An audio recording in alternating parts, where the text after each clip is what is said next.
Good morning, everybody. It's the Savagestacker. So, for some of you that know what this is,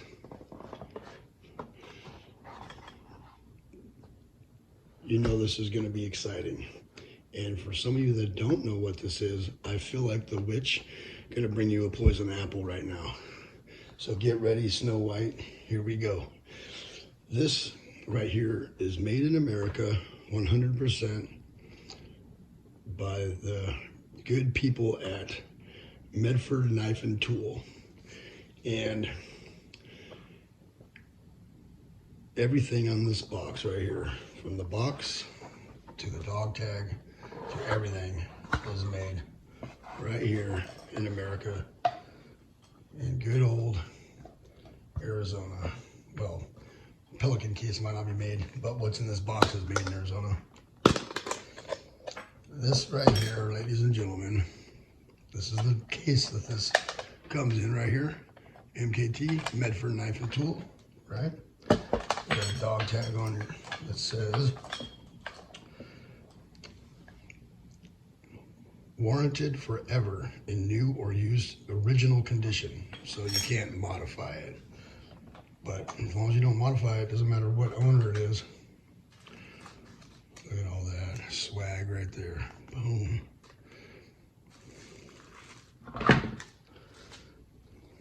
This is exciting. So the reason why I say it's like the witch bringing the poison apple is because I know we're stackers and we try to save money by stacking, and this right here is definitely not saving money. But the cool thing is they have great resale value. You can resell these knives for the same price that you paid for them, and in some instances more.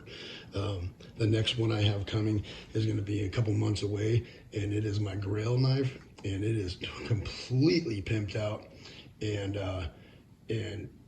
they're going to come for about $1,300 from him, and I can literally resell it probably for $2,000 because it's going to be a one-off. And I got that thing in the mix. I'm going to get that sent over to him here pretty soon. I just wanted to make sure that this job that I was starting, it's all year-round work and prevailing wage. I wanted to make sure that that was going to not fall through before I jumped into any kind of other stupid purchases. And I believe that this is kind of a stupid purchase, and that's because we like to stack gold and silver and platinum, and for savings account and for whatever, right? And I've splurged a little in $300 knife, $200 knife, and this is a Mark Varga and a Riot, but I haven't splurged like this. This is the chunky, kind of an expensive knife. All right, I got this from Broken Arrow Outfitters, and let's read this card right here. Certificate of creation and authenticity. This certifies that this item was created by Medford Knife and Tool in witness of Greg Medford on August 13th, 2021. There's that, because there are China like knockoffs and they're garbage. We got kind of some swag, but without further ado, here we go. There's the back set. All right, we got some color. This is all titanium here. That is bronze anodized, and then boom. Look at that.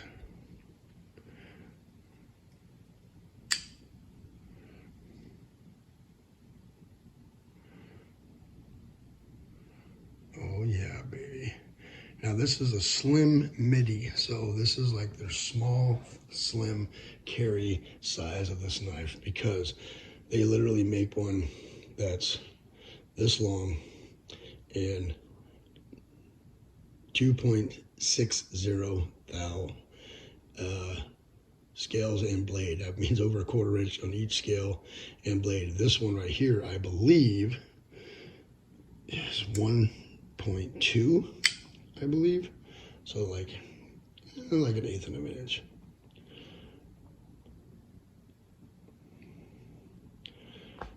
This is S35VN steel blade, which he just started using a couple years ago.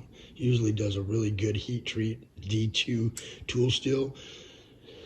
And the next knife I get will probably be in that because it will have a Vulcan blade. But right now, this is what we're looking at. So comparison here compared to my Mark Varga is roughly about the same size, which is basically a full-size knife. And this is the thin, this is a slim midi, so it's the thin version of their regular Marauder. It's a slim midi Marauder. Midi, not mini. The mini is much smaller. It's like that size. Double wielding knives on the Savagestacker channel. Waka.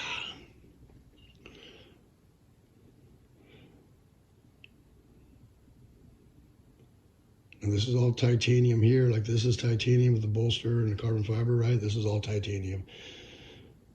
S35VN and titanium pocket clip. We got a little bit of color in the blade stop, or the lock bar stop.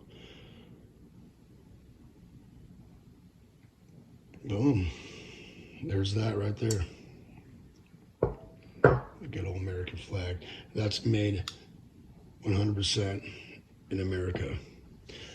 Okay. Everything down to the box.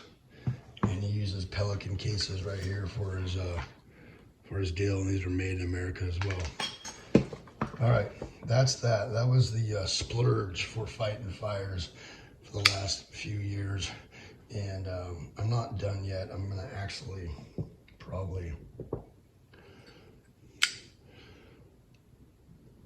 buy that one more Grail knife, and that's gonna be it, because I have a thing with knives. And believe me, I've never showed you guys all my knives, but I mean, I got some flipping knives.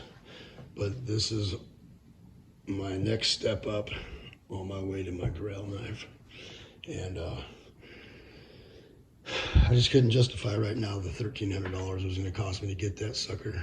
But now that I've had my first Greg Medford knife in my hand, trust and believe I will be getting me that knife.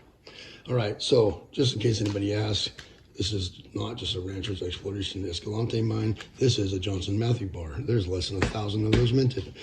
That is an amazing bar right there. So, gold, man, gold and silver. I don't know what's going on, but they start to take off, and boy, do they pull right back.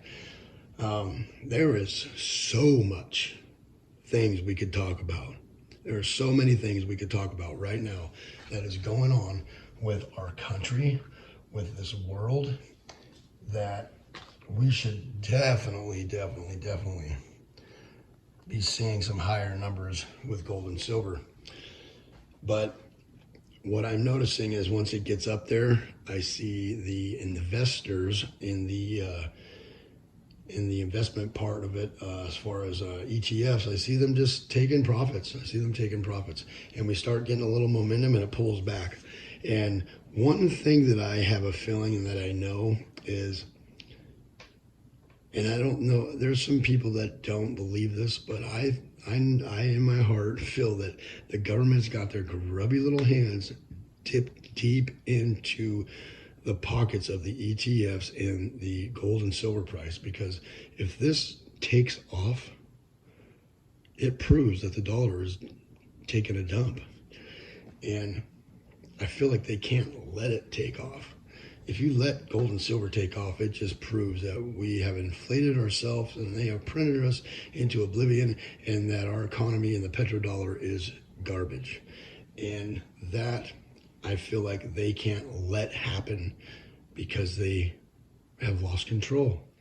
Now, we know as a community, as a society, as individuals that pay a little bit of attention of, the finances, the dollar, the gold, the silver, all the things, right?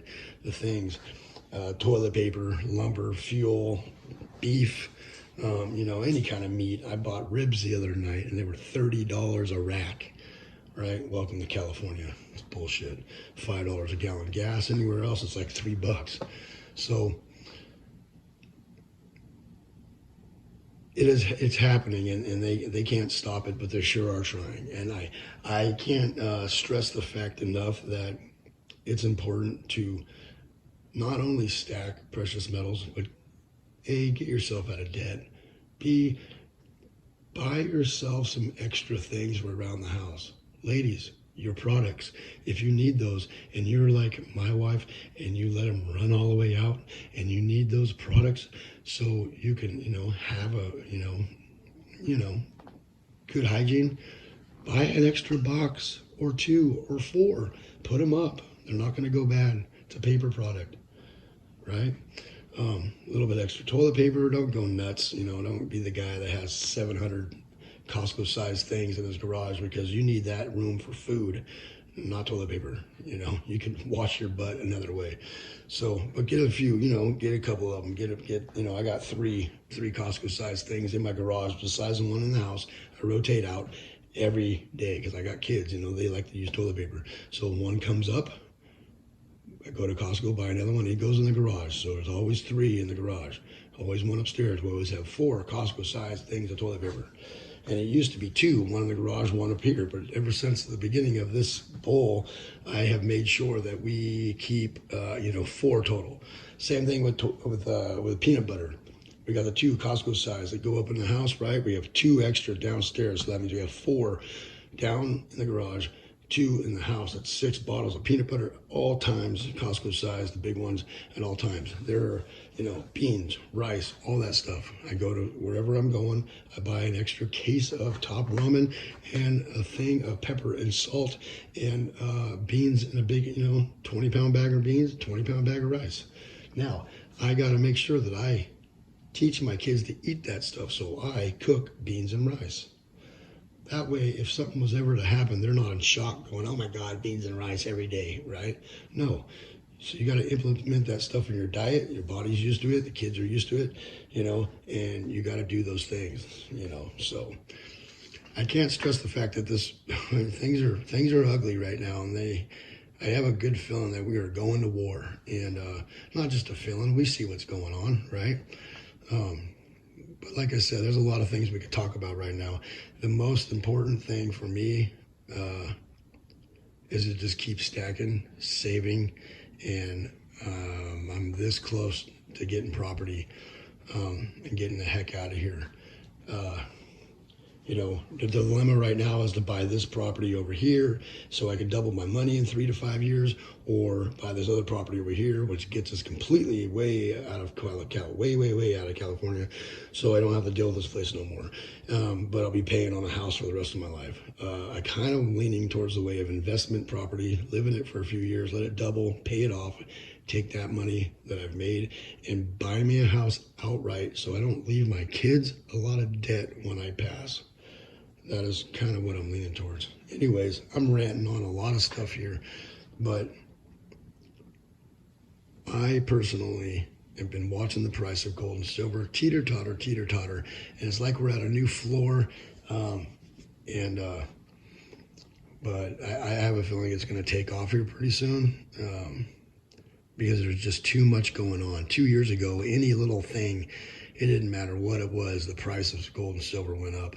Now there's so many things lingering in the air that it's in the inevitable. It's going to take off at some point.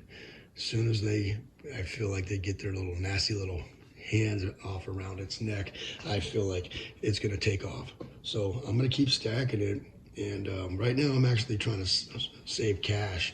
So if it does do one more pullback, which I feel like it's going to, before it takes off, I'm able to buy the dip again. I bought this dip, I bought that gold, I bought that gold, I bought that gold. I bought like 40 or 50 or 60 ounces of silver, and and I got me some platinum when it was under $1,000. I don't have much platinum. I have that and a little bit more, just a little bit more, but I'm still like under an ounce of platinum. So I want to get a couple ounces of platinum under my belt, because I think if anything's going to take off, it'll be platinum. All right, thank you all for coming by. I appreciate you. That's my rant. That's my Greg Medford. This is my gold. That's not all of it. I don't show you guys everything I have, just part of it.